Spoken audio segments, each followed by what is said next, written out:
اللہ نے تم پہ حج فرض کیا ہے لہذا حج کرو، یہ اس خطبے میں آپ نے ارشاد فرمایا۔ تو اب ایک صحابی ہیں، پہلے وہ منافقین میں تھے، پھر پکی توبہ ہو گئی، پھر وہ بہترین صحابی بنے، انہوں نے کھڑے ہو کے کہا کیا ہم ہر سال حج کریں گے؟ تو آپ خاموش ہو گئے اور منہ پھیر لیا، وہ دوسری طرف سے آئے۔ اس لیے صحابہ کا مزاج تھا آپ سے زیادہ سوال نہیں کرتے۔ 22 سال وحی آ رہی ہے، 22 سال نبی علیہ السلام پہ وحی آتی رہی، اور آپ اندازہ لگاؤ قرآن نے صحابہ کے ٹوٹل 12 سوال ذکر کیے ہیں۔ اتنا بڑا مجمع ہے، اتنے لوگ ہیں، تو 22 سالوں میں صرف 12 سوال کیے ہیں۔ سوال یہ ہے کہ موسیٰ علیہ السلام کی ماں کا کیا نام تھا؟ میں نے اس کو کہا اس کا نام تجھے پتہ چل بھی جائے تو کیا ہوگا؟ قبر میں تیرے سے یہ سوال ہوگا کہ موسیٰ کی ماں کا کیا نام تھا؟ وہ جی فرعون جب غرق ہوا تھا تو کیا وقت تھا اس وقت؟ تو اس وقت جو بھی وقت تھا، پھر وہ غرق ہو گیا، ختم ہو گئی بات۔ تو ایسے فضول، خاص طور پہ جب سے سوشل میڈیا ہے تو فضول طرح کی ایک یہ مصروفیت بنا دی ہے قوم کی۔ تو فضول سوالات سے بھی اجتناب کرنا چاہیے۔ اور تیسری بات یہ ہے کہ سوالات کے ذریعے علم کو بڑھانے کی بجائے اور علم پہ توجہ رکھنے کی بجائے عمل پہ توجہ کرنی چاہیے۔ سوال کیا، معلومات میں اضافہ ہو گیا، لیکن اس سے آخرت میں کوئی فائدہ نہیں ہوگا۔ آخرت میں تو فائدہ ہے عمل پہ۔ بچپن سے ہم سن رہے ہیں حسین نے نیزے کے اوپر سر چڑھتے ہوئے بھی قرآن پڑھا ہے۔ یہ جتنے اب کربلا والے اس محرم کے سیزن میں زندہ ہوتے ہیں اور محرم کے بعد پتہ نہیں وہ کدھر چلے جاتے ہیں، ان میں سے پوچھو کہ کتنوں نے قرآن کو 1 سال میں ختم کیا ہے تلاوت کر کے۔ معلومات ہمارے پاس بہت ہے، لیکن ہمارے پاس عمل نہیں ہے۔ صلی علیک اللہ صلواتا دائما فالعز والفوز ليس إلا فيك۔ جب قرآن پاک کی تفسیر کی جاتی ہے، تفسیر بیان کی جاتی ہے، تو اس میں ترتیب یہ ہوتی ہے کہ جس آیت کی تفسیر کرنی ہے اس آیت کے نازل ہونے کی وجہ کو بھی بیان کیا جائے، جس کو ہم شان نزول کہتے ہیں کہ فلاں آیت کا یہ شان نزول ہے، یہ آیت اس وجہ سے نازل ہوئی ہے، یا فلاں موقع پہ نازل ہوئی ہے، یا یہ واقعہ پیش آیا تھا تو یہ آیت قرآن کی نازل ہوئی ہے۔ جیسے قرآن میں ہر آیت کے لیے شان نزول بیان کیا جاتا ہے، اسی طرح حدیث میں بھی شان ورود بیان کیا جاتا ہے کہ یہ حدیث کیوں وارد ہوئی ہے، یہ حدیث کیوں آپ علیہ السلام نے ارشاد فرمائی ہے، یا اس حدیث میں جو بیان کردہ بات ہے اس کے پیچھے پس منظر کیا ہے۔ تو قرآنی آیات کے پس منظر کو بیان کرنے کو شان نزول کہتے ہیں، اور حدیث کے پس منظر کے بیان کرنے کو شان ورود کہتے ہیں، تاکہ دونوں میں فرق بھی ہو سکے کہ یہ شان نزول ہے مطلب یہ آیت کا پس منظر ہے، اور یہ شان ورود ہے مطلب حدیث کا پس منظر ہے۔ جس حدیث کو ہم نے پچھلے جمعے شروع کیا تھا، اس حدیث کا بھی ایک پس منظر ہے، اس کا بھی ایک شان ورود ہے۔ پہلے آپ کو حدیث سناتا ہوں، پھر اس کا شان ورود بتاتا ہوں۔ حدیث یہ ہے کہ حضور علیہ السلام نے ارشاد فرمایا، جب تک میں تمہیں چھوڑے رکھوں تو تم بھی مجھے چھوڑے رکھو، جن چیزوں کا میں تمہیں حکم دوں جہاں تک تم سے ممکن ہو تو اپنی استطاعت کے بقدر اس پہ عمل کرو۔ ذرونی ما ترکتکم ما امرتکم فافعلوا منہ ما استطعتم۔ اور جن چیزوں سے میں تمہیں منع کر دوں فاجتنبوہ، ان چیزوں کو فوراً چھوڑ دو۔ فإنما هلك الذين من قبلكم، تم سے پہلے لوگ جو دنیا میں ہلاک ہوئے ہیں، تم سے پہلی قومیں جو اللہ کے عذاب کا شکار ہوئیں، تو وہ کیوں ہوئی؟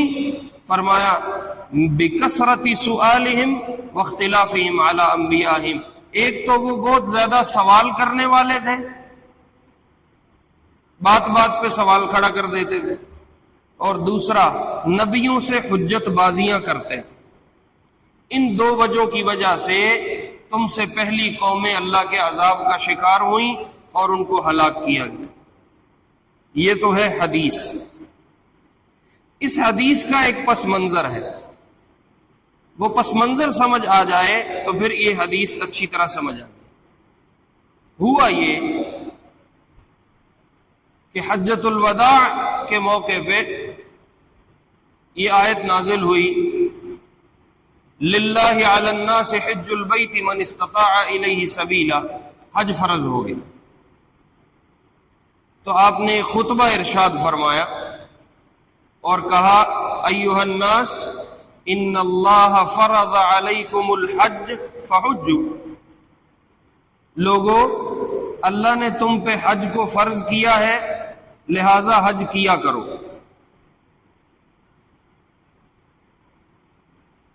اللہ نے تم پہ حج فرض کیا ہے لہذا حج کرو، یہ اس خطبے میں آپ نے ارشاد فرمایا۔ تو اب ایک صحابی ہیں، پہلے وہ منافقین میں تھے، پھر پکی توبہ ہو گئی، پھر وہ بہترین صحابی بن گئے، اقرا بن حابس رضی اللہ عنہ۔ انہوں نے کھڑے ہو کے کہا کیا ہم ہر سال حج کریں گے؟ تو آپ خاموش ہو گئے اور منہ پھیر لیا۔ وہ دوسری طرف سے آئے، کیا ہم ہر سال حج کریں گے؟ افنحج کل عام، تو آپ پھر خاموش ہو گئے، آپ نے چہرہ پھیر لیا۔ وہ ادھر سے گھوم کے آئے، آپ کہہ رہے ہیں ہم حج کریں، کیا ہم ہر سال حج کریں گے؟ آپ خاموش ہو گئے، کوئی جواب نہیں دیا، بات کو گھما دیا، ادھر ادھر کر دیا۔ کچھ دیر کے بعد آپ نے ارشاد فرمایا لو قلت نعم لوجبت، اگر میں ہاں کہہ دیتا تو ہر سال حج فرض ہو جاتا۔ اگر میں ہاں بول دیتا تو ہر سال حج فرض ہو جاتا، وَلَمَا اسْتَطَعْتُمْ، اور تم میں اتنی ہمت اور طاقت نہیں کہ تم ہر سال حج کرتے پھرتے۔ اس پہ آپ نے فرمایا ذرونی ما ترکتکم، جب تک میں کوئی بات نہ کروں تو آگے سے باتیں پوچھا نہ کرو، ورنہ کئی دفعہ تمہارے پوچھنے پہ تنگی آ جائے گی۔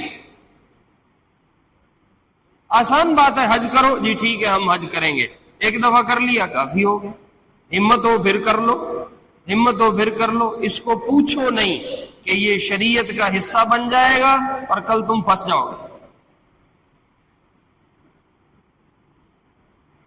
پھر آپ نے ارشاد فرمایا انما ہلک الذین من قبلکم، جو تم سے پہلے لوگ ہلاک ہوئے ہیں وہ بھی کیوں ہلاک ہوئے؟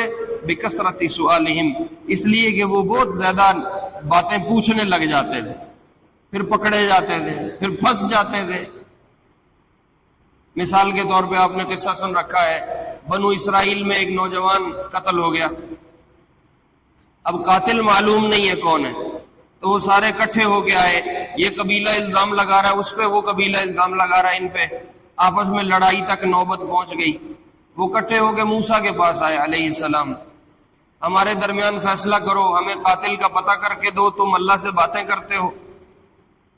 تو موسیٰ علیہ السلام نے اللہ سے عرض کی، اللہ کی طرف سے یہ حکم ہوا، میں مختصر کر رہا ہوں، جلدی جلدی اس کو سمیٹ رہا ہوں، اللہ کی طرف سے حکم ہوا ایک بچڑا لو، اس کو ذبح کرو یا گائے ذبح کرو، اور اس کے جسم کے ٹکڑے کرو، اور اس کے گوشت کا ایک پارچہ لے کے، یعنی ایک گوشت کا بڑا پیس لے کے وہ اس مقتول جوان کے جسم پہ مارو، یہ قرآن میں ہے پورا قصہ.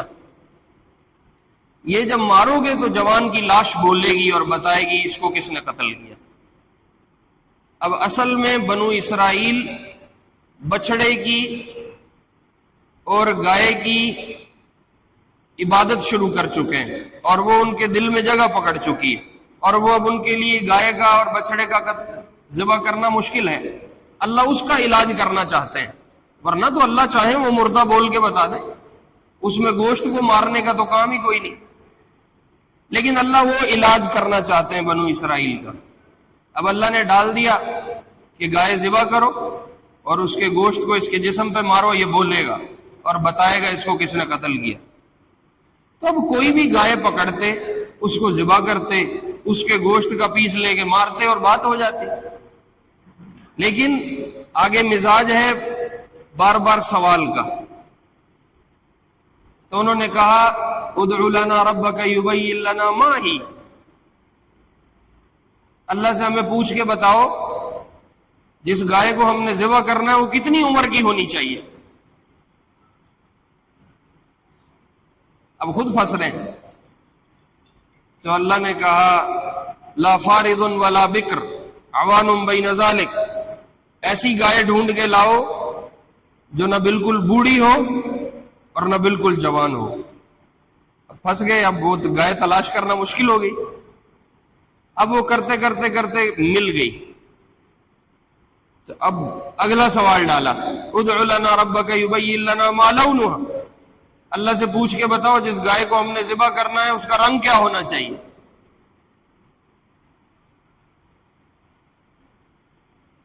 تو اب رنگ پہ بات آ گئی. پھر اللہ نے بتایا صفرا ہونی چاہیے, زرد رنگ کی ہو. پھر ڈھونڈنا شروع کیا. پھر ڈھونڈتے ڈھونڈتے اب کچھ گائے ایسی ہیں جو دودھ دیتی ہیں, کچھ ہیں جو کھیتی میں کام آتی ہیں, کچھ ہیں جو مال مویشی ان کو جوت کے وہ اپنا مال سامان لے کے جاتے ہیں, مختلف کام ہیں. تو انہوں نے تیسرا سوال ڈالا کہ اللہ سے پوچھ کے بتاؤ اس گائے کا کیا کام ہونا چاہیے, وہ کیا کرتی ہو کہ ہم اس کو پکڑ کے ذبح کریں. تو اللہ نے کہا ایسی گائے ڈھونڈ کے لاؤ جو نہ کام کرتی ہو, نہ اس میں کوئی عیب ہو, نہ کوئی بیماری ہو, نہ کوئی مسئلہ ہو. اب ان کو وہ گائے ڈھونڈنی تلاش کرنی مشکل ہو گئی. بڑی مشکل سے کوئی ایک ملی, اس کو انہوں نے ذبح کیا, اس کا گوشت مقتول کو مارا, اس نے بول کے بتایا میرا فلاں قاتل ہے.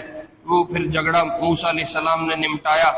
اصل جو آپ کو بتانا مقصود ہے وہ یہ ہے کہ اپنے لیے بار بار سوال کر کے تنگی پیدا نہ کرو. کچھ لوگوں میں عادت ہوتی ہے بال کی کھال اتارنے کی, چھوٹی چھوٹی چیزوں میں اس میں کیڑے نکالتے رہتے ہیں اور چیزوں کو ایک سے ایک نکالتے رہتے ہیں. تو یہ مزاج اچھا نہیں ہے, خاص طور پہ جب نبوت ہے اور نبی احکام بیان کر رہا ہے اور وحی اوپر سے آ رہی ہے. اب بار بار سوال نہیں کرو ورنہ پھنس جاؤ گے. جتنی زیادہ چیزیں پوچھتے جاؤ گے اتنے احکام اوپر سے سخت ہوتے جائیں گے اور کام خراب ہوتا جائے گا. جب تمہیں کہا ہے حج کرو تو بس پھر حج کرو. اب ایک دفعہ کر لو گے کام پورا ہو جائے گا.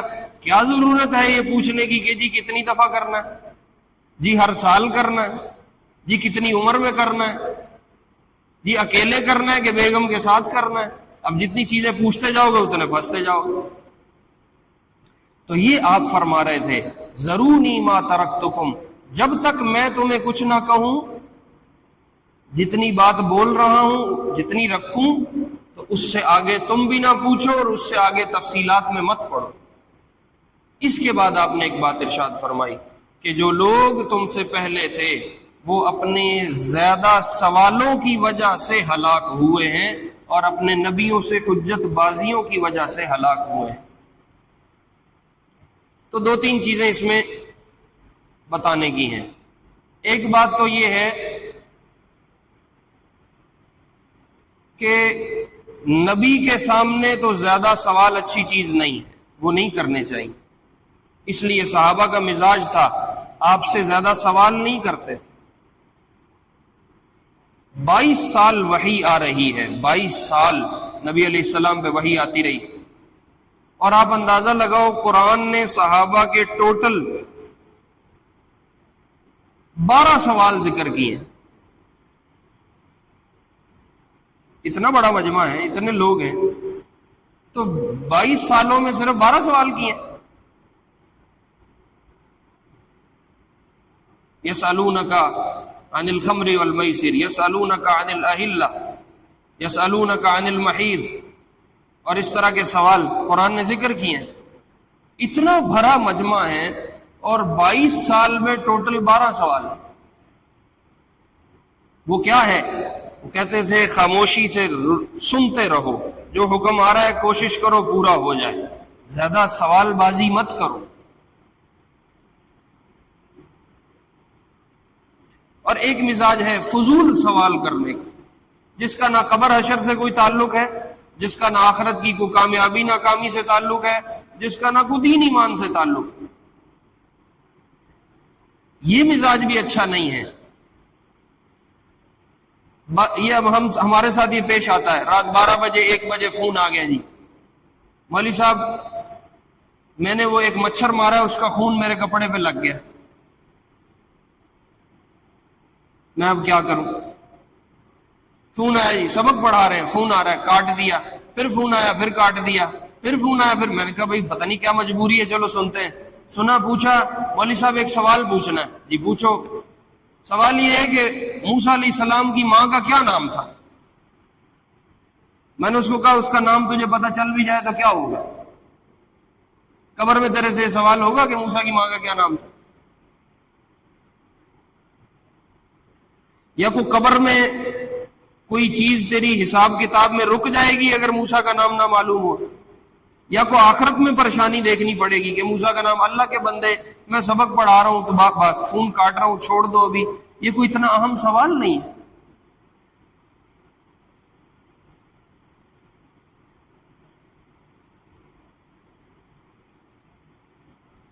وہ جی فرعون جب غرق ہوا تھا تو کیا وقت تھا اس وقت؟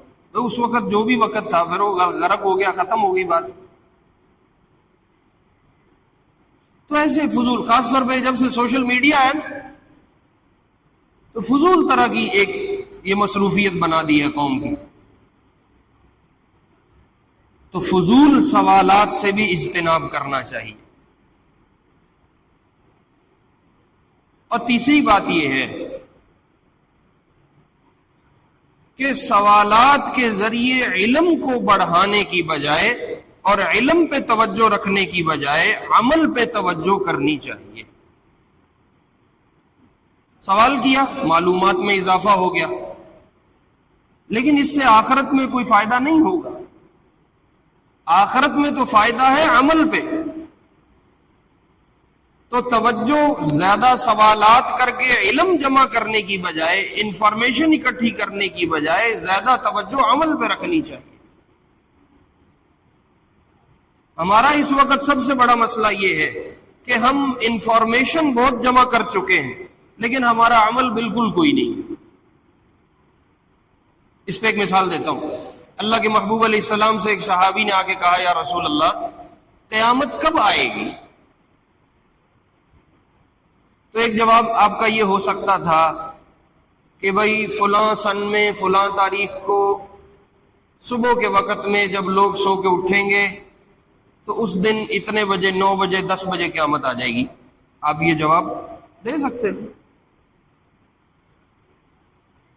لیکن آپ نے مزاج بدلا کہ سوالات کر کے معلومات میں اضافہ نہیں کرو بلکہ اپنے عمل پہ توجہ رکھو۔ تو آپ نے ارشاد فرمایا وہ تو جب آئے گی سو آئے گی، تو بتا تو نے اس کے لیے تیار کیا کیا ہے۔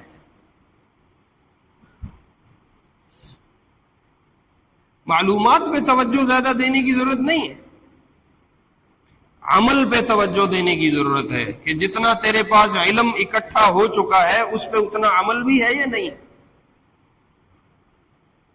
اب ہمارے ایک ایک جوان کو اٹھا لو، اسے معلوم ہے کہ حضرت حسین کے لشکر کا جھنڈے بردار کتنے تھے اور کون کون تھے، اور کون سا دایاں جھنڈا کس کے ہاتھ میں تھا، بایاں جھنڈا کس کے ہاتھ میں تھا، لشکر میں کتنے لوگ تھے، کہاں انہوں نے آ کے پڑاؤ ڈالا، کہاں قیام کیا۔ یہ معلومات ہمارے مجمع کے پاس ماشاءاللہ بہت ہے، لیکن کربلا میں جو حسین نے عمل کیا ہے ہماری قوم اس پہ آنے کو تیار نہیں۔ مثلا آپ نے کربلا جیسے میدان میں نماز نہیں چھوڑی، ظہر کی نماز آپ نے پڑھی، اپنے لشکر کو بھی پڑھوائی۔ اب حسین کے نام پہ جتنے لوگ مومن جاگے ہیں، ان سے دیکھو ان میں سے ظہر کی نماز کتنوں نے پڑھی، عصر کی نماز کتنوں نے پڑھی، مغرب عشاء کتنوں نے پڑھی؟ بچپن سے ہم سن رہے ہیں حسین نے نیزے کے اوپر سر چڑھتے ہوئے بھی قرآن پڑھا ہے۔ یہ جتنے اب کربلا والے اس محرم کے سیزن میں زندہ ہوتے ہیں اور محرم کے بعد پتہ نہیں وہ کدھر چلے جاتے ہیں، ان میں سے پوچھو کہ کتنوں نے قرآن کو ایک سال میں ختم کیا تلاوت کر کے۔ معلومات ہمارے پاس بہت ہے، لیکن ہمارے پاس عمل نہیں ہے۔ اور آپ علیہ السلام امت کو یہ مزاج دے کے گئے ہیں کہ سوالات کر کے معلومات بڑھانے کی بجائے اپنی توجہ عمل پہ رکھو۔ تو انہوں نے کہا یا رسول اللہ میں نے کوئی تیاری نہیں کی سوائے اس بات کے کہ مجھے آپ علیہ السلام سے، اللہ سے اور اس کے رسول سے پیار ہے۔ تو آپ نے ارشاد فرمایا اچھا تجھے خوشخبری ہو، اگر تجھے اللہ کے رسول سے پیار ہے تو قیامت کے دن تیرا حشر اسی کے ساتھ ہوگا جس سے تو محبت کرتا ہے۔ تو اس پہ وہ صحابی بڑے خوش ہو گئے اور باقی صحابہ بھی بڑے خوش ہو گئے، چونکہ حضور علیہ السلام کی ذات تو سب کو محبوب تھی۔ تو میرے عزیزوں، میرے پیارو، زیادہ توجہ سوالات کر کے معلومات جمع کرنے پہ نہیں رکھنی چاہیے۔ جتنی معلومات مل چکی ہیں کوشش ہو اس پہ عمل ہو۔ اور آخری بات جو آپ نے ارشاد فرمائی وہ یہ تھی ما امرتکم بہ فافعلوا منہ ما استطعتم، جتنی چیزوں کا میں تمہیں حکم بیان کروں تو اپنی قوت طاقت کے مطابق اس پہ عمل کرتے رہو۔ اللہ کے جتنے احکام آتے ہیں، نبی جتنے احکام سناتا اس کی دو قسمیں، کچھ احکام ایسے ہیں جو کام کرنے کے ہیں، مثال کے طور پہ اللہ اور اس کے رسول نے کہا یہ کرو یہ کرو یہ کرو یہ کرو یہ کرو، یہ وہ احکام ہیں جو کرنے کے ہیں، ان کو اوامر کہتے ہیں۔ اور کچھ احکام اللہ اور اس کے رسول کے ہیں جن میں کسی چیز سے منع کیا گیا ہے، سود نہیں کھانا، رشوت نہیں کھانی، بددیانتی نہیں کرنی، دو نمبری نہیں کرنی، بے حیائی نہیں کرنی۔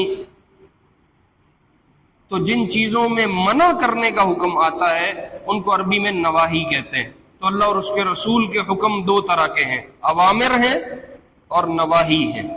اب آپ فرما رہے ہیں جن چیزوں کا میں تمہیں کرنے کا کہوں، یعنی جو اوامر ہیں، جب تک تم میں ہمت طاقت قوت ہے ان کو بجا لاؤ، ان کو پورا کرو۔ مثال کے طور پہ کہا کھڑے ہو کے نماز پڑھو، تب کھڑے ہو کے نماز پڑھنی ہے۔ یہاں تک کہ جسم میں ہمت طاقت ختم ہو گئی کھڑے ہونے کی تو کہا بیٹھ کے پڑھ لو۔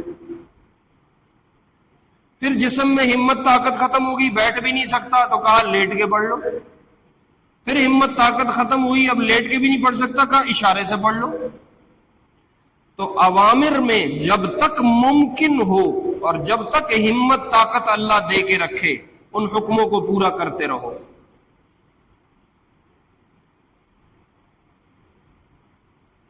جہاں تمہاری طاقت ختم ہو جائے گی وہاں شریعت خود گنجائش پیدا کر دے گی۔ لیکن نواہی میں مزاج الٹ ہے۔ نواہی میں فرمایا گنجائشیں مت تلاش کرو، ما نہیتکم عنہ فاجتنبوہ، جب میری طرف سے یا اللہ کی طرف سے کسی چیز کو منع کر دیا جائے تو فوراً چھوڑ دو، اس میں گنجائشیں تلاش کرنے والا مزاج نہیں بناؤ۔ وہ جی ہم ایسے کر لیں تو پھر جائز ہو جائے گا، وہ جی ہم ایسے کر لیں تو پھر جائز ہو جائے گا، مولوی صاحب کو گنجائش نکال دو، مولوی صاحب کو رخصت نکال دو، نہیں، جہاں کہا منع ہے بس وہیں رک جاؤ، اس سے آگے نہ جاؤ، اس میں گنجائش پیدا کرنے کی کوشش نہ کرو۔ قرآن میں اللہ نے اس کو بتایا۔ داؤد علیہ السلام کی قوم ہے، شاید ان کے زمانے کے لوگ ہیں، مچھلی کا شکار کرتے تھے۔ اللہ نے منع کیا مچھلی کا شکار نہیں کرنا، اور امتحان کے طور پہ ہفتے والے دن مچھلیوں کو اللہ حکم دیتے تھے، وہ بالکل سمندر کے اوپر آ جاتی، تب ان کا جی للچاتا تھا۔ کہا ہفتے کا دن تمہارا عبادت کا ہے، معاشی کام نہیں کرنے، کسی تجارت میں نہیں پڑنا، پیٹ پوجا میں نہیں لگنا، صرف عبادت کرنی، باقی دن تمہارے ہیں، جو مرضی کرو۔ امتحان ڈالا کہ ہفتے والے دن مچھلیاں بہت زیادہ باہر کو آنی شروع ہو گئی، کنارے پہ آ جاتی ہیں، اوپر چھلانگ لگاتی ہیں، باہر آنے کو ہیں۔ اب ان کا جی للچاتا ہے کہ یہ مچھلیاں پکڑ لیں اور کسی طرح ان کو بیچ کے اپنا کام چلا لیں۔ تو اب کچھ لوگ تو رک گئے فوراً کہ اللہ نے منع کر دیا سو بس منع ہے، ہفتے والے دن ہم یہ کام نہیں کریں۔ اور کچھ نے یہ جیسے اندر ہوتی ہے، کچھ نے کہا کوئی گنجائش کڈنے ہیں، کچھ گنجائش نکالتے ہیں۔ گنجائش کیا نکالی کہ مچھلی جب اوپر کو آئے، سطح سمندر پہ آئے، تو رسی ڈال کے باندھ لو، ذبح نہ کرو، اس کا سر نہ اتارو، اس کو مارو نہیں، شکار نہ کرو، صرف باندھ لو، ہفتے کا دن گزرنے دو، اگلے دن پکڑ کے سر اتار کے بازار میں بیچ لینا۔ کچھ نے یہ شروع کیا۔ کچھ نے کیا کیا کہ بڑے پانی میں سے چھوٹے پانی بنائے، چھوٹے تالاب بنائے، اور بڑے پانی کا منہ اس میں کھول دیا، اب مچھلیاں چھوٹے میں آ گئی تو وہاں بند کر لی، شکار آسان ہو گیا۔ کہا کچھ نہیں، اگلے دن، یہ میں آپ کو بتا رہا ہوں، ہم گنجائشیں نکالتے ہیں۔ مولوی صاحب کو گنجائش کٹ دیو، اتھی کو مسلح پا لئیے، سانو مسجد نہ جانا پہ۔ مولوی صاحب کو گنجائش کٹ دیو، ساڑی مجبوری ہے، اسی سود تے کم نہ کریے، ساڑا کاروبار نہیں چلتا۔ مولوی صاحب کو گنجائش کٹ دیو، اسی جھوٹ نہ بولیے تے دکان نہیں چلتی۔ نمازاں اسی کو کٹھیاں کر لیے، گاہ خراب ہو جاندے۔ یہ مزاج ہے۔ تو کہا جہاں منع کر رہے ہیں اس میں گنجائشیں مت نکالو۔ تب دو طرح کے لوگ ہو گئے، کچھ چھوڑ کے بیٹھ گئے، انہوں نے کہا اللہ نے منع کر دیا سو بس ختم، اور کچھ نے یہ علتیں بہانے اور گنجائشیں تلاش کر لی۔ اب کیا ہوا؟ اب جنہوں نے چھوڑا تھا انہوں نے کہا بھائی ان پہ عذاب آئے گا، ان سے الگ ہو جاؤ، اگر ان کے ساتھ رہو گے تو ہم بھی مریں گے۔ تو قوم نے دیوار کھڑی کی درمیان میں، ماننے والے ادھر آ جاؤ، نہ ماننے والے ادھر ہو جاؤ۔ میں مختصر کرتا ہوں۔ ایک دن صبح اٹھے تو جو ماننے والے تھے، جنہوں نے فوراً حکم مانا اور شکار چھوڑ دیا، انہوں نے دیکھا جو نہ ماننے والوں والی سائیڈ ہے اس میں کوئی نقل و حرکت نہیں، نہ کوئی بندہ آندہ ہے پیا، نہ کوئی جاندہ ہے پیا، یہ سارے کدھر گئے؟ انہوں نے کہا پتہ کرو کہاں ہے۔ جب دیوار پہ چڑھ کے دیکھا تو اللہ نے نہ ماننے والے اور گنجائشیں پیدا کرنے والے سارے بندر بنا دیے،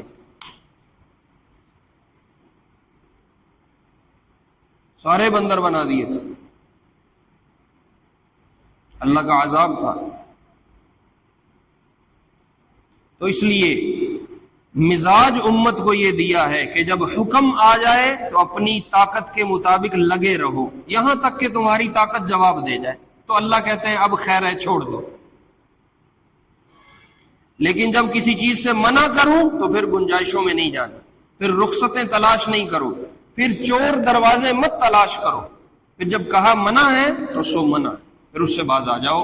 اس کو حضور فرما رہے تھے جب تک حکم دوں تو اپنی طاقت کے مطابق لگے رہو، اور جب کسی چیز سے منع کر دوں اس کو فوراً چھوڑ دو۔ اللہ رب العزت ہمیں اپنا دین سیکھ کے اس پہ عمل کرنے کی توفیق نصیب فرمائے۔ سنت ہے۔